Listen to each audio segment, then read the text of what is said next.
When I think of the tragic events of Charlottesville, Virginia last weekend, I'm reminded of the time that I was looking for an apartment in Harlem. I'm on the phone with this landlord that I met through a Craigslist listing, and he is super excited to meet someone like me, and he even says in hushed tones, like he knows that he shouldn't be saying it, I don't really meet a lot of decent people. He even offers to be my friend. It's funny how all of that changed, though, when he finally saw me. When he saw me, all of a sudden, he wasn't interested in renting the apartment to me anymore. And I could afford it. The only thing that changed was that now he knew what I looked like. It was situations like those that began to teach me that racism doesn't always grab a tiki-torch and go marching the streets yelling "White Lives Matter." See, the overt racists, the Ku Klux Klanners and the alt-right extremists and the neo-Nazis are not really our biggest problem when we talk about race relations in America. All of these protests that we've seen around race in the past few years have not really been about the extremists. They've been about the everyday obstacles that people of color face in this country.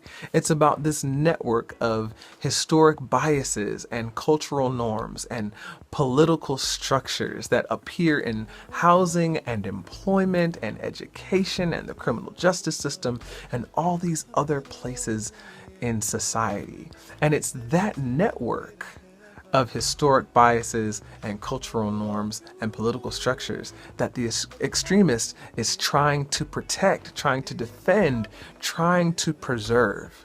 That network of obstacles may be difficult for some people to see, but the fact that hundreds of men are willing to go to such extreme lengths to defend it, even to the point of killing people to preserve it, is proof that that structure is real.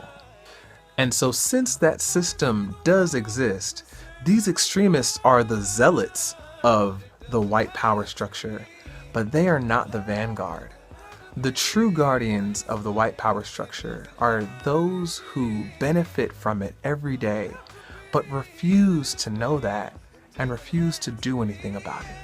And until we are willing to admit that white supremacy is the blueprint by which this country was built, and until we refuse to keep building according to that design, according to that pattern, America will never be able to lay hold of the true meanings of its great promises.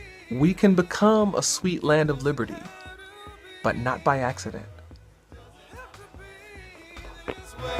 It doesn't